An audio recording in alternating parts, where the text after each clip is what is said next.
Hello, hello. Welcome to Actors Anonymous Podcast. I'm your host, Wissam Kish. Co-hosting with me, as always, is Jordan Burbanco.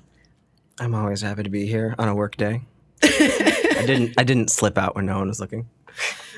A lot of our listeners are probably worried right now with the stock market crash, but don't fear, listeners. Actors Anonymous Podcast stock is doing strong. We went down a little bit, but we have stock because that's news to me. We're still doing good. I'm so excited to have a very special guest on the show, Diane Raphael. Hello. Hello. How are you? I'm doing great. Thanks for coming on. Seriously. Thanks for having me. What a treat. You might know June from hit shows like Grace and Frankie, New Girl, NTSF, SDSUV, and films such as Ass Backwards and Bride Wars. June. And now the Actors Anonymous podcast. And now the Actors Anonymous podcast. I can add to my resume. Can I just say, I just saw the trailer for Ass Backwards. That is fucking hilarious. Oh, it's great. I love that. Thank you. Thank you so much. You can watch the whole movie. Or do you just only watch trailers of movies? That's a personal thing. I only watch trailers. It's an artistic trailers. thing. Yeah, I get that. No, but people can watch it on, can they get it from iTunes? They can get it on iTunes and it's on Netflix too. Okay. It looks worth great. Watching. It's good. I want to talk about that a little later on. Sure. You know what I forgot to do? But I'm going to do it anyway. I'm going to plug in our sponsor right now. Oh, yeah, that might be a good idea. That might be a good idea. I just got so excited June was here. I'm like, you know what? I mean, I'm happy to sponsor this show too. I don't know how much you're charging, but just $40? Is that? Sure. Yeah. Our show today is brought to you by Cast It Talent. Cast It is the exclusive partner to Cast It's network of more than 10,000 of Hollywood's top casting directors, producers, and directors, and studio execs. They do monthly showcases, which are awesome for any actor, any working actor, and everyone gets seen and evaluated by top casting directors, and also the top finalists get personal feedback, and the winner gets $500, and their video gets posted on the site. It's a great way to get your name out there and get seen by casting directors, all from the convenience of your own home. How fabulous. It's amazing. Now back to June. Please. I hated waiting so long to talk about myself. So I've been watching a lot of your work, and obviously you're very talented. You seem like you love what you do. You know what I mean? And so for the craft side, it's so amazing to me whenever you look at projects and they have the comedy and drama mixed in together. Mm. And I find that such an interesting balance, because if you take it one way, it becomes a different genre. If you take it another way, it becomes a different genre. And sometimes hit shows, they hit it, and you're like, that's really, really special. And I don't know how to put it into words exactly, but it makes the piece more humanizing. And for you as an actor, strictly as an actor, and then we'll talk about writing, do you find as an actor it depends heavily on the words or your scene partner or the project itself, finding that balance of comedy and drama? Yeah. I mean, it's interesting because I don't really approach those two genres very differently. I just feel like, I guess I do in some ways, but I think first and foremost, I just try to find the truth of whatever the scene is and the reality of it. And if it's funny, that's great. And if it's not, that's okay too. You know, I feel like, because I studied at UCB in terms of comedy, the Upright Citizens Brigade, and I remember being in a level 101 class there and doing improv scenes and the teachers encouraging us not to be funny. I mean, to stop trying to be funny. Right. And so that's always really stuck with me, that I should let go of trying to be funny or thinking this even might be funny, because it automatically puts a judgment on the scene. And I think the same goes for drama. I mean, to say it's not funny or to say it's serious, I don't know, maybe it is, maybe it isn't, but we'll find out. Yeah. When we're doing it, you know, but I don't like approaching it as like, okay, this is going to be really emotional and sad, or this is going to be hilarious. Right. So no. So that's been like my big, I just try to find the truth of what's happening. And I'm sorry, did I understand the question? Yeah, I'm very dumb. No. I don't understand a lot. Stop. No, I want to say that right away. Okay. No, you hit it on there. Slowly. I wanted to kind of delve in that when you say you find the truth in it. Because for me, when I think of finding the truth in a scene, and I do that as well, try to find what makes it real, because that's when things are special. Is that for you, like, I'll just speak for myself, like, it's that connection, that emotional connection, and it's instinctual. You know what I mean? Like, I'm not like, I will use this technique here to, do that. It's just like, yes, right there. Okay, I'll go with that for a little bit. Is that the same for you? Yes. I mean, I try to be as brave as possible, and I remember I had an acting teacher, Stella Adler at NYU, really encourage his students to fail. Great. And to fail big.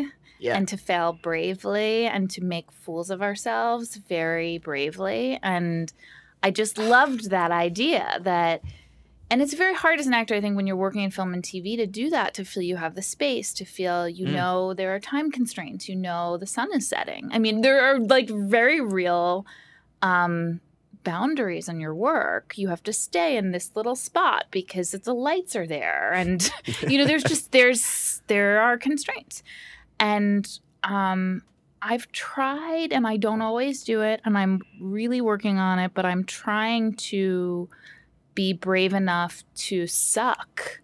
Yes. And to not be good, and to not be the good actress, but to really find something that's underneath all of that, which is I want to please the director. I want everybody to think I'm okay here, and to really find, because I think once you can get past that, that's when the good stuff comes out, and it's rare for me, but I have had occasions where I felt it, and that's the space I want to work in, but it's very hard. That's so cool. Like because I feel like very similar to that method, because maybe it's because I do a lot more, like I don't really act much, but with like writing and producing and all that stuff, and like knowing with a film, like whenever you're making a movie, especially in like college, you're trying to do a short or something, it's like, what were the mistakes I did to do better the next time? So it's always looking at, and we kind of do that on the show too, it's like we'll look at the failures of people to see how they used that failure to progress to a successful state. So I love that whole concept of like, just trying to fail. Yeah. I love it. It's freeing. Yes. And as an actor, the more free you are, it's like, okay, let me have fun. And you see, when you're having fun too, and in improv, I used to see this a lot. My old improv teacher, and he was my high school teacher as well, we used to tour around Oklahoma with the improv show and stuff. And he used to say kind of similar things, where he would say, don't try to hit a joke that'll knock a home run. Just get on base. Tell the story. Yes. Tell the story. Yes. Tell the story. And I think we forget that as actors because of all these parameters we have to listen to, or these ideas where we have to please everybody, and we forget that the story. We need to tell the story. That's who we need to please, is the story. Yes. Yeah. And I'm trying to work that way. It's very hard, but when it's right and when it's happening, it's like there's nothing better in life. There's just nothing better, because it's so exciting. But it's hard to get in that space. There's a lot, there's a lot that goes into it. Okay, let's. I want to delve into that then. It's hard to get into that space. Do you think practice? How would one practice to get to that level or begin working at that level? I feel what I've been trying to do is just understand that when the lights are set on me, and this is, of course, just for film and TV, but and the blocking set, and I know this is my close-up, or this is like only on me, and I'm not going to screw up another actor's performance. Right. I always try to do something that I haven't done yet before in the scene, or say whatever I want, or just do it differently, and to be wrong and have them. And the worst that can happen is the writers or the whoever come out and say, you know, hey, can we do it the way it's scripted or can we do it like this? And you say, sure, yeah. But I really try to, for my own self, change it and mix it up and not do the rhythm that I've heard since I auditioned for this part, but something different. And that's really helped me. Yeah. In terms of auditioning, too, I feel like I actually started to get work when I would look at a scene. I was auditioning for a lot of sitcoms, a lot of TV stuff, and I knew what these characters were. I knew you start to read enough that you know what they sound like, you know the sitcom rhythms, and I would just really force myself to do something different and to play it differently and to find a way into it that was like, seeing so many people. All I want, I do not care about this job. I want to be different. And I want to be, I remember Philip Seymour Hoffman saying, because he taught a masterclass at NYU, and he said, my only goal with auditioning was not getting the job. It was just simply, I want to be the most interesting person they saw. And I was like, wow, that's great. I don't care about getting this job. I just want to be different. And I've been on the other side of casting many times now with pilots that I've written, and you see people come in and the jokes are there and you hear the same rhythms and you hear the same. And it's the person who comes in who you're like, whoa, I did not see it that way. Yeah. I did not see it that way. I didn't see them looking like that. I didn't see them sounding like that. And they've blown my mind. And that's usually who not even necessarily gets the job, but who you remember, who you bring back. And I just feel like there's really something to that because it's more fun for me anyway as an actor. Or even if I imagine that if you take that chance and you could fail miserably at it and they would be like, what the hell were you thinking? But at the same time, months or years later, they're like you're writing a new project and you're like, that kind of character, he could do that. I should call him back. So it could benefit you in the long run. Just be remembered. I've had a few times on set, and I think this has happened a few times in audition. And if you do something different on audition, maybe this is a good point. Sometimes just if the casting director goes, okay, that was interesting, but let's do it another way. Not to take it too personally or have that flub up your next performance. I mean, it's interesting. I'm now watching Jane Fonda and Lily Tomlin work and these icons, and I'm amazed at how they don't take things personally and how easy breezy they are with feedback. And, I get a note and I sort of implode and it's just like, oh yeah. And all of them, Sam and Martin, they're all just like, okay, great. Yeah, sure. I'll try it that way. It's very that's so artistically open. You know what I mean? Yes. There's no They'll ego take a note involved. from, the parking attendant downstairs. I and it's really cool though. Yeah. That makes me think. I was researching you and watching some of your videos, and I watched the interview you did with Casey Wilson for Fearless Feedback, which I thought was probably one of the funniest. I was like, Weezem, I want to do this with you. It's literally just how would you describe it? Well, Fearless Feedback is when you ask someone.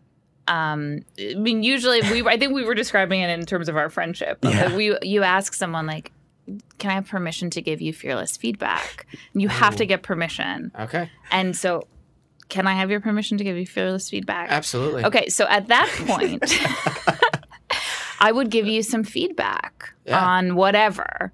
And you would have to really take it, and I would say it in a way that was pleasant, but very honest. Oh. And it's interesting because once you've asked for permission and they've said yes, it's really their fault if they get upset. There's a bravery to that, yes. though. And you really have to put your ego aside. Yes. And be just totally here's some open. feedback. Yeah.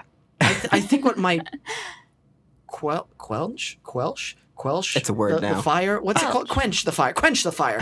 I preferred quelch. Quelch. Yeah. Quelch the fear of fire, or the fire of fear. What am I saying right now? I'm not afraid. I don't care. It's my podcast. Just to really, what it might help to not be so afraid of that is to realize that. God, guys, I think what you're trying to say is... I literally had the biggest brain fart and I just went totally blank.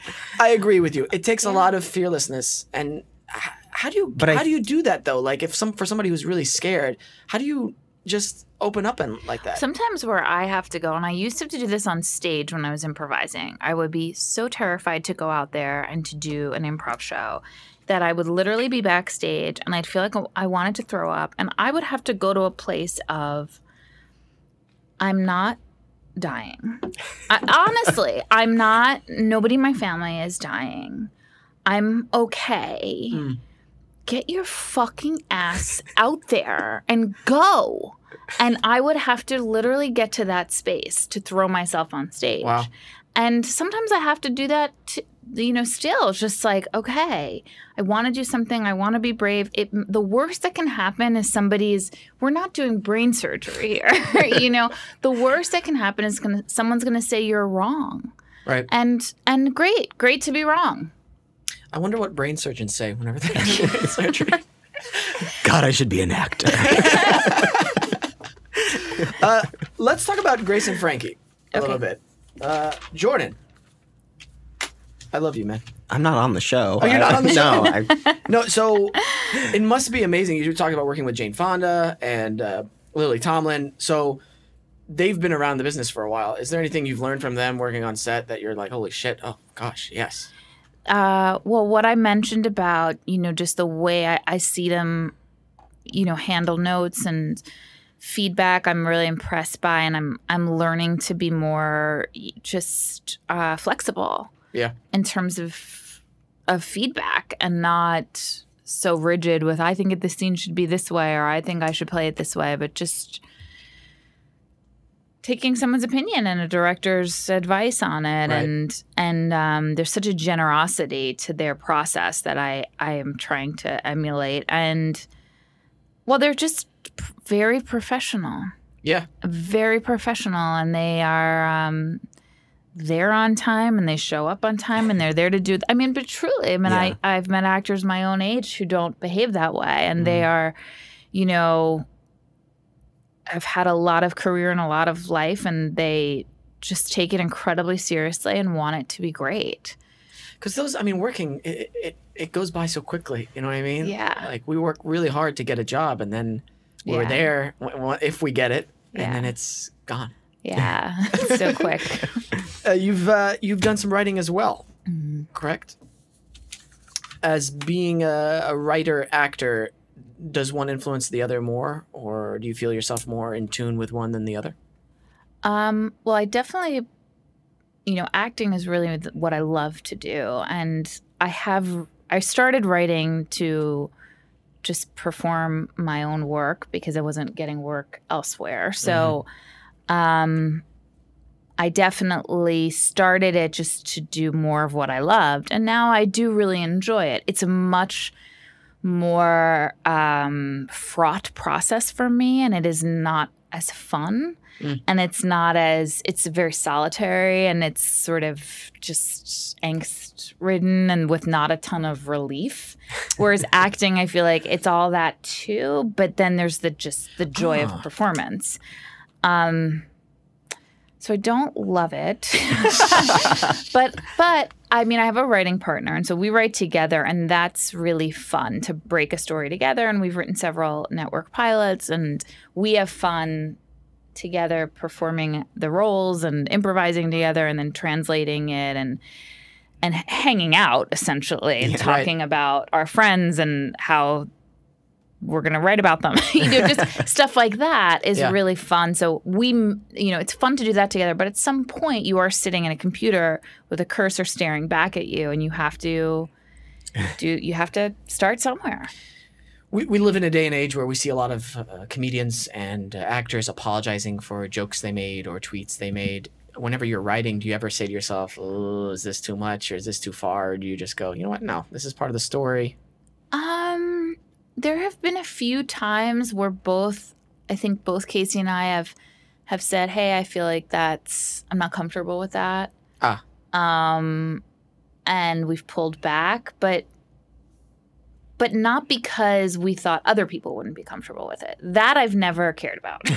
Okay, yeah, that's what I'm talking about. Your personal boundaries are your personal boundaries, Right. but like I'm talking about like the people of the interweb or like the people. No, I don't care. That's awesome.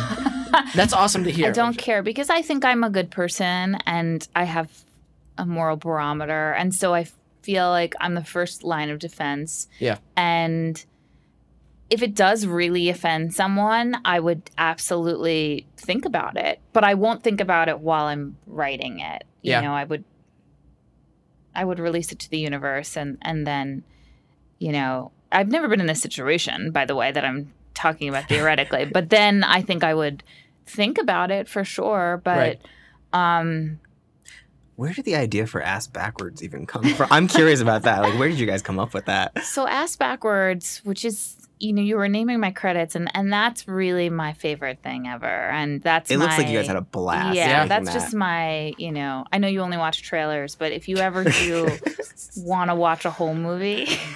Nah. If you ever, you could, by the way, you could watch it in 3-minute intervals and just think of it as like you're watching like a bunch of trailers. Why are you trying to change me, June? Just watch it It's at my like, life. Just watch it at like +1 speed, so they just talk a little bit fast. That's right. It was really based on our lives. And Casey and I met when we were 18 at NYU. So it was really based on this time in our lives where we were just out of college and we were living in New York, struggling actresses, and in an apartment together, had no money. And we were just living these really wild, bohemian is a very romantic way to put it. Homeless is another word you could use. But it was really a crazy life. We were living crazy lives and really codependent in our relationship. And, you know, you find yourself just up to stuff in that weird period where you're not ready to be married or have families, but you're not a child anymore. And so it was really inspired by that time and the ways in which we built each other up and did not give each other any fearless feedback. We were just like, you're amazing and you're perfect. And, you know, nothing you do is wrong. And I love you. And so it's really based on that. Obviously, it's heightened. It's not really us. But it was sort of based on that currently of that idea.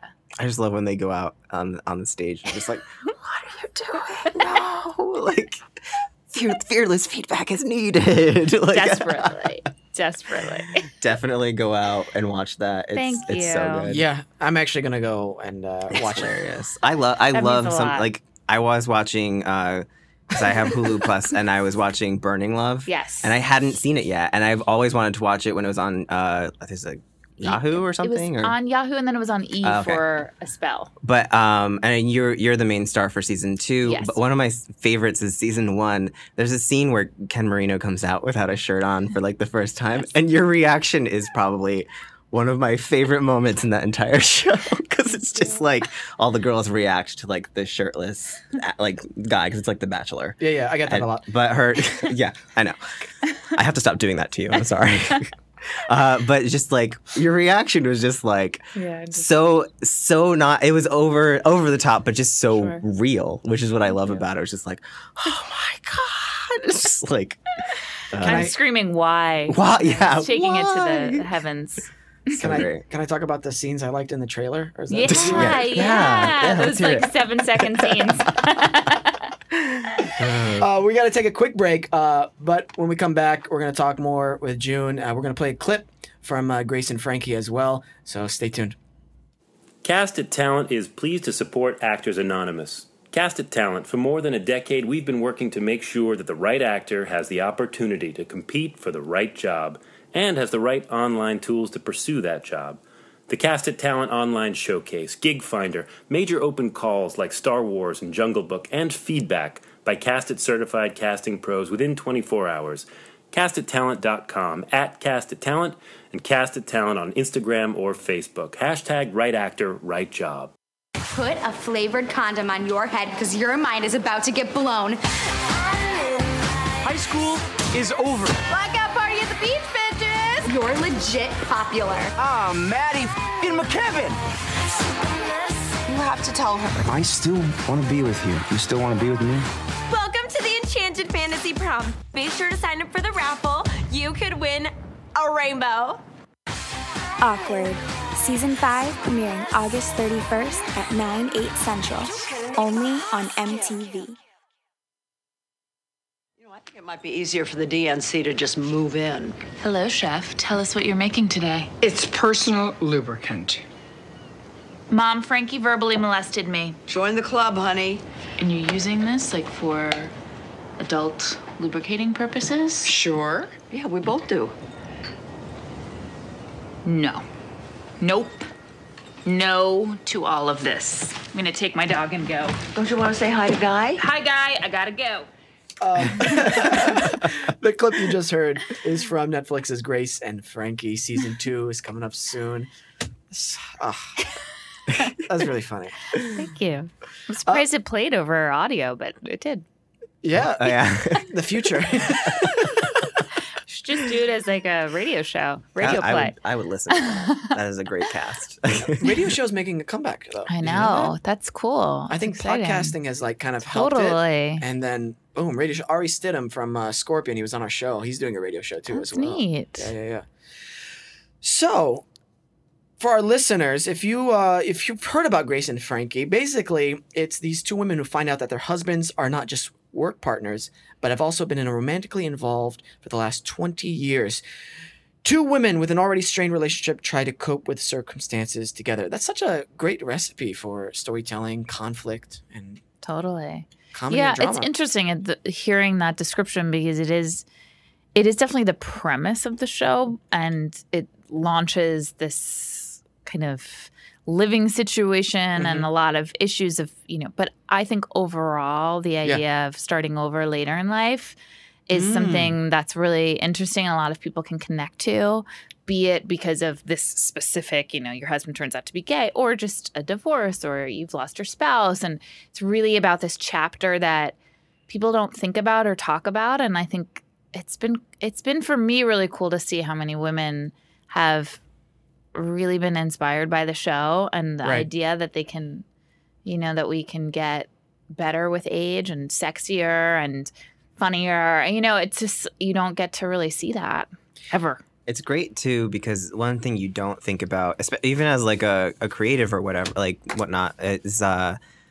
the kids react to it.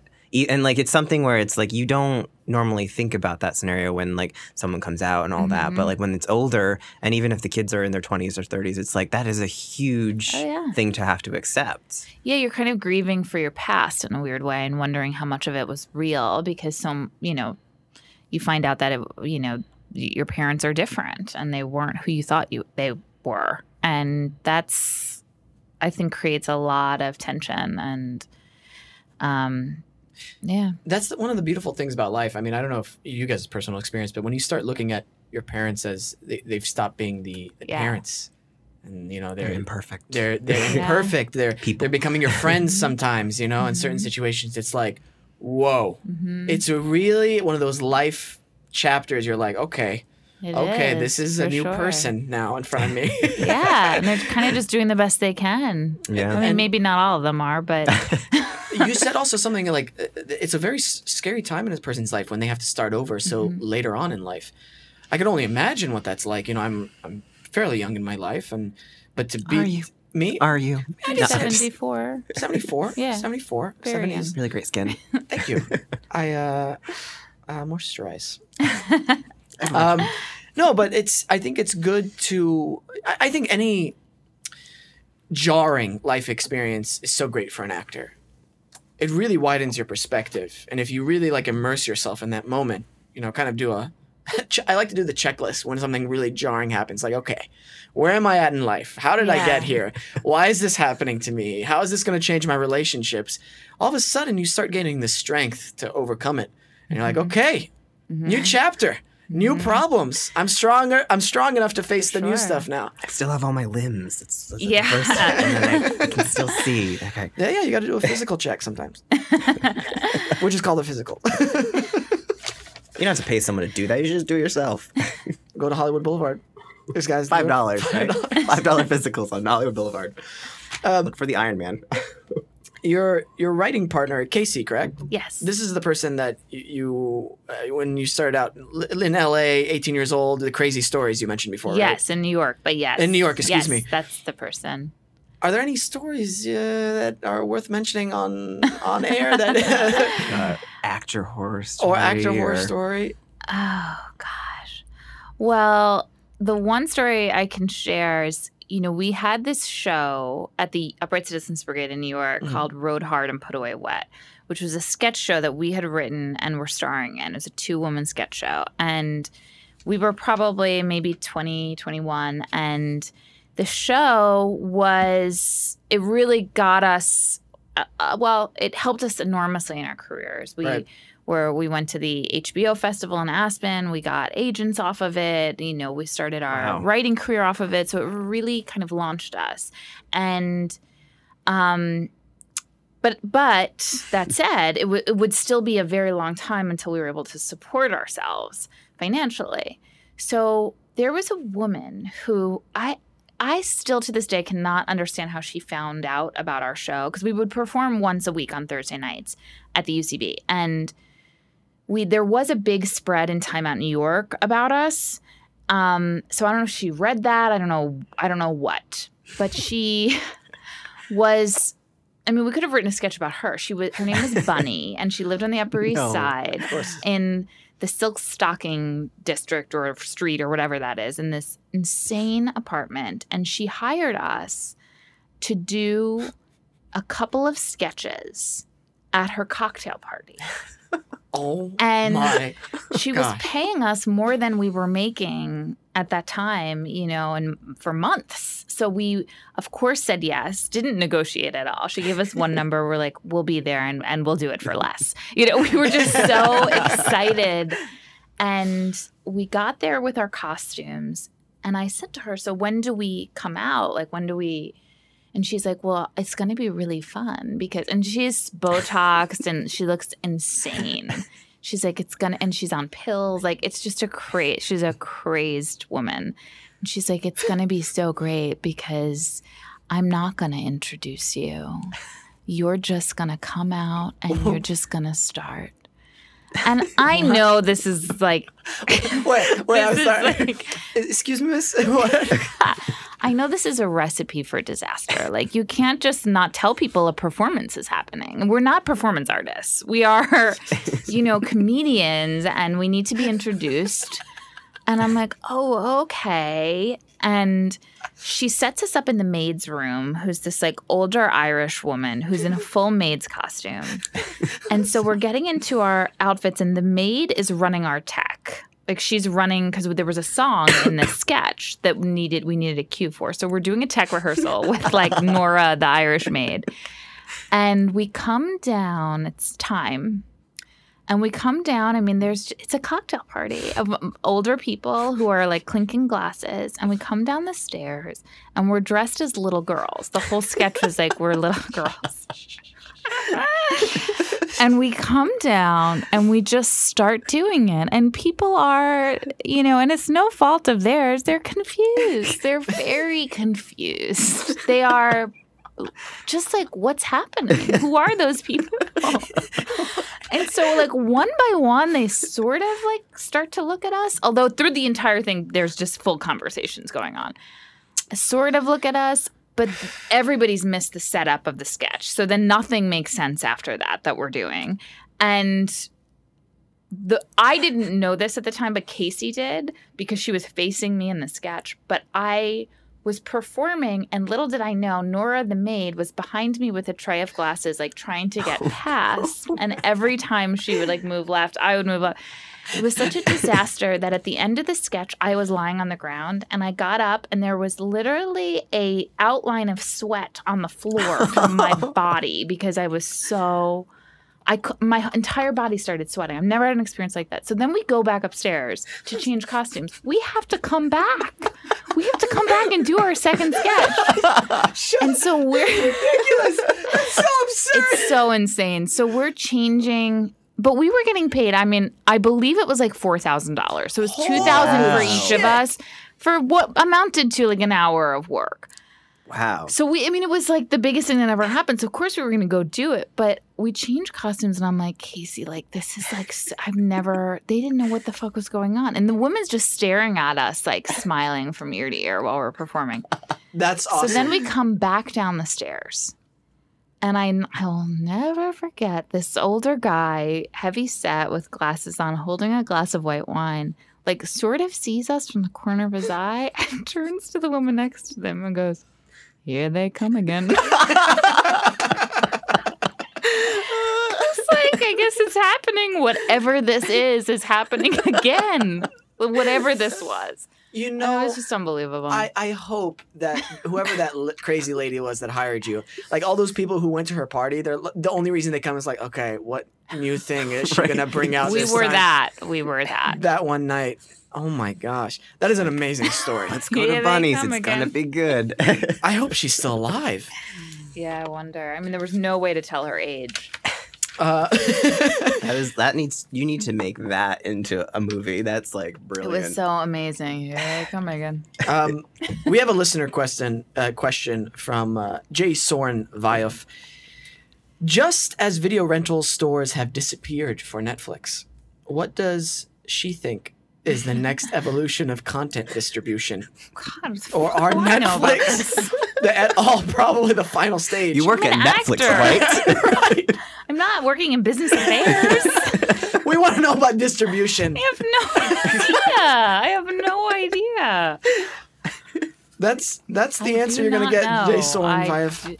What is the question? Maybe I can take a stab at it. No. After streaming services, what's the next? Yeah, because, like Netflix has basically changed the game. Yeah. Right? Especially for actors, because I feel like the more streaming content, the more online stuff, there's been more jobs, I feel. Have you felt the same way? Yes. I feel there's more jobs. I feel like there's less money, though. But yes. Yes. Yeah, I agree with that. Okay. That's fair. There is less money, but that's been going on for a while, I feel. Yeah. But I feel like as less money, but sometimes more steady work. That's true. Because it probably evens out. Yeah, maybe. Yeah, I think there's definitely more work, and there's so much content now. It's kind of crazy. Do you see a next evolution? Like, you know how probably 20 years ago there was people were like, streaming services, that's not going to happen. Like, I feel like Netflix is the final. I don't know. I might be crazy. I don't Video see contact lenses. Right? That's the how much. Do it while you drive. I don't know. I really don't know. I hope. I mean, I mentioned radio shows. No, I hope that people still go to theaters. I mean, that's because I think there's something so special about the communal experience because what's interesting is like as Netflix and streaming services and people being able to see everything in their home that explodes, there's also a weird fascination with like doing Peter Pan live and doing these live events on TV. Yeah. There's like something about that it seems to be that people really want that experience too. I'm sorry. You said that and I remembered a clip from the last one where what's his name? Christopher Walken forgets his line. Oh my God. Did you guys watch this? No, I didn't see that one. Yeah, I saw it. Well, I didn't see all of it. Okay. I couldn't. There was a clip on YouTube I saw. It's like Christopher Walken forgets his lines on the live show. And you just see it from an audience perspective. They obviously probably wouldn't know. Yeah. But from actors or people in the business, you're like, yeah, this is happening. This is happening. Christopher Walken has a meltdown on live TV. You see that glaze in the back of his head where he's like, what am I? Oh God, where am I? It's great. That's it's weird because I know so many people that are like, oh, we can't go to the movies, not opening weekend. I don't want to deal with that. Like the munching of popcorn and like people just look out, everyone's like freaking out that nobody wants that communal experience. But theater, I remember like living in New York, we just, go to all the lotteries and everything and we go to every single show and like that experience, like you talk that up for forever. And when someone ever mentions it, you like chomp at the bit to be like, I saw that. It's so good. I love it. I was there too. I mean, there's something about that you feel more alive after having experienced it together. I mean, it's really true. Because it's not just about because it's not just about the show. It is about the show, but it's also about that connection of like it's also about how the audience is receiving it and you're a part of it in such a real way that you just can't be at home watching, binging on TV. Yeah. Well, the thing too, for actors, I would urge if you have an opportunity to go do plays. Like that's like one of the most gratifying instant gratifications to like get an applause and like an uproar of laughter for that. I just saw that show Fun Home in New York. I hope it's Fun Home and not Fun House. I think it's Fun Home musical, and it was just so incredible. And I literally can't stop thinking about it, even though I can't remember the name. Don't let that fool you. I cannot stop thinking about the show, and I've listened over and over to the music, and that was that experience. I've told everybody I know to go see it. Obviously, I'm telling them the wrong name, but hopefully they still find it. But like I want to share that in a different way than I want to share like TV and film. Yeah. It's just different. I feel like you want to talk about it more. You want to talk about it, and it's also more in the moment because it's, nobody else will have the experience you had that night. Yeah. So it's just more alive. Or ever if they don't go to see it before it closes. That's too, true. So. That's true. Yeah. I like to see live theater, but going to the actual movies, I like to watch by myself, like on my TV at home, because I want to really like focus on the film. I get more distracted in movie theaters than I do in live theater. Oh wow! I know it's very bizarre, but I get really sensitive. I get really distracted at home. I have a hard time finishing a movie. Yeah. See, because like in a movie theater, it's a simple thing. Like somebody's just taking a sip from their drink. I'm like, come on, man! Like in the back of my head. It's the stupid phones that I that's go away. Like I've hit people now. I do say something. I said, please turn off your phone. Just take it. You're so brave. Yeah, I don't care. I paid my money. You're so brave. It's so distracting to look at a screen when you're trying to watch a movie. Yeah. It is. The minute if I'm trying to like sit at home and watch Netflix too, and I just pop up my laptop, I'll just check my email, and then you realize like, wait, can't double screen. No, can't do it. Can't do it. Jordan, I think it is. We have a game. We have a game, and I'm gonna be brave. I'll try to. I'll give fearless feedback. Oh God, I'm so scared. The game is called Casting Call, not Casting Couch, Nicole. What it is you guys will have a number you can pick a number between 1 and 12. Okay. And I'll give you the character that you'll be playing. And then Nicole will give give me a number, and I will give you a scenario that you may act out together. Okay. You look a little uncomfortable. I am. Pick a number. 7. 5. You are Roger the alien from American Dad. Okay. And you will be. Watch that show. Is that okay? I don't watch that show. No, you were on it. What's that name? I love that show. I haven't seen it in a while. And you will be a confused foreigner of your choosing. Of my choosing. Yes. Okay, great. Confused foreigner of your choosing. Nicole, I am Roger the alien. Give me a number. And 1 through 5. just a heads up, like, okay, whatever. I'm not gonna do whatever. I'm gonna do it. 3. I feel sick. Sam is lost inside of an IKEA, and the only way for him to get out is to talk to June on the phone, who is only giving him directions using names of IKEA furniture to get him out. Oh my gosh. All right. Hello. Oh, hi there. I'm lost in this shindig. How do I find my way out? You are lost in the store, in our store, yes. Oh God. No, I help. I just a computer system is down. I fix it. Oh, sweetie. I'm just fixing. Give a second to me. Okay. So, are you in the section that we sell Freifrargens in? Sweetie, this is gonna take forever.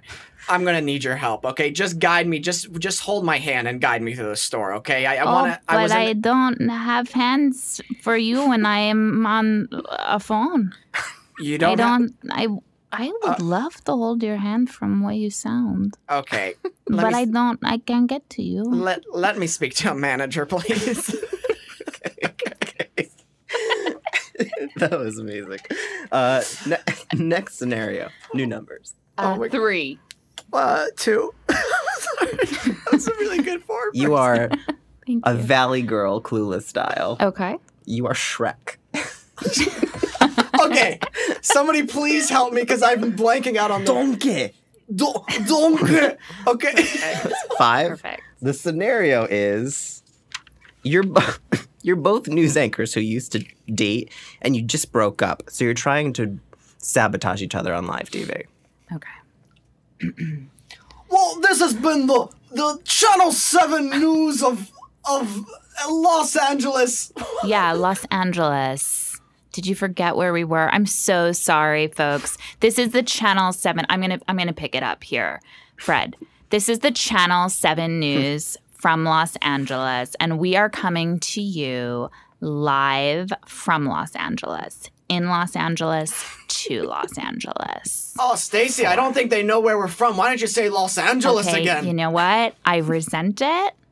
I am hurt by that. And I'm offended by that. Donkey! That's all I have to say is donkey. Okay.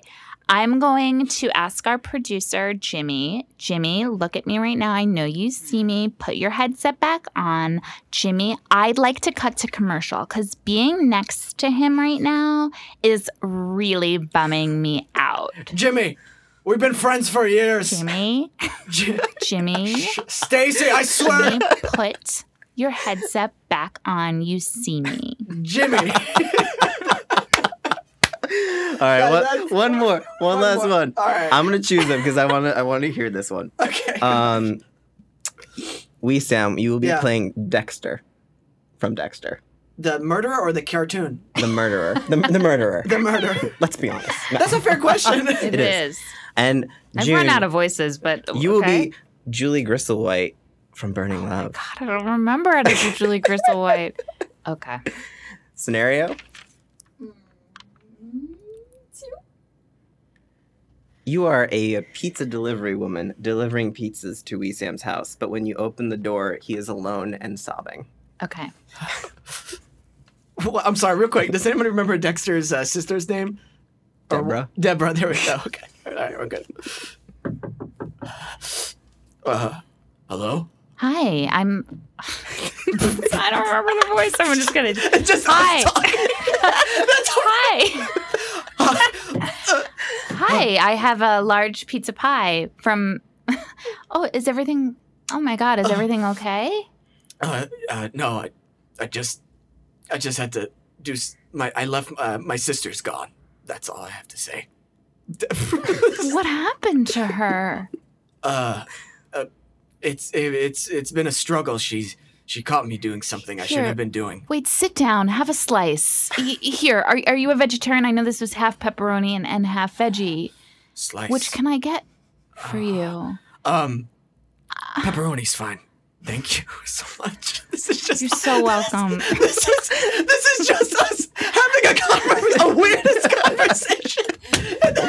That's great. I did the best I could with that. I didn't end on top, that's for sure. You know what's important? We were brave. Yeah, we tried. We tried. I was horrified. I wanted to throw up. I'm glad I did it, I guess. Oh my gosh. June, thank you so much for coming on our show. Thank you for having me. You were such a gem to have on, and you spoke some great things about acting, about being brave, and I think that's so important for any actor. Oh, that's cool. I'm gonna try to do those things. Before we go, one last any piece of advice you'd like to give to the struggling artist, or anything you want to re-echo? Oh wow. Yeah, I think it's such a beautiful thing that actors do, and I think we are responsible for keeping our own the space around us. Mm-hmm. We're really responsible for protecting ourselves in this really difficult industry. And it's half the job, if not more. So I'm trying to take this advice myself, but yeah. I'm just trying to not care so much about the product and the actual end result, and care more about the process and creating something, that's dangerous and real. That's awesome. Thank you so much. If people want to find you on the interweb, where can they find you on Twitter? So on Twitter, my Twitter handle is @Ms. MS June Diane. Okay. I don't know my Instagram. That's fine. I forget it. And I've sent people in the wrong way. It's something like that, but it's not that. They can Google it. Yeah. Just Google it. Take some time. Go find out. Yeah, if you care enough, Google it. Okay? Oh, yeah. That should have been my advice. Google it. Keep an eye out for Grace and Frankie season 2. Go watch season 1. It's on Netflix. And if you don't have Netflix right now, what's wrong with you? Go borrow it from somebody. That's what everybody does on the DL. Leave your Amish community. You're staying. No, I don't know. Do Amish people have Netflix? I don't think they have podcasts, so we're fine. Okay, we're good. We haven't offended the Amish community. Great. Also, check out Ass Backwards because I'm going to check it out and I'm going to give a review. I'm going to email June. I'm so scared. He'll stop 3 seconds in. He's like, 3 minutes. But the first 3 minutes were great. It was gold. Check it out. The trailer is bomb. I mean, it's awesome. Oh my gosh. I'm on Twitter too. I don't care about Jordan. Okay, no, bye. I'm kidding. Jordan, you're on Twitter. Jordan Burbank 7. Yeah, that's right. Nikki, thanks for running the soundboard. We appreciate you. Your web handle's Nikki592. That's right. I always guess, and I'm always right. Sure. Thanks to GVB Radio, and you can check them out at gvbstudios.com. Gabe, thanks for all the hard work you do on the show. Big thanks to our sponsor, Casted Talent. Casted is the exclusive partner to Casted's network of more than 10,000 of Hollywood's top casting directors, producers, directors, and studio execs. If you'd like to find me on the interweb, it's at WeSamKish. Instagram, same thing, WeSamKish.com. And the podcast, ActorsAnonymousPodcast.com. Our Twitter handle is at PodcastAA. Our Instagram and Actors Anonymous Podcast. I just want to thank... That's a lot. That was a lot. I want to thank my cousin coming in from Dubai. Oh, awesome. Yeah. You want to come on camera? You're on camera right now, man. No, that's still me. That's still... Where's the camera?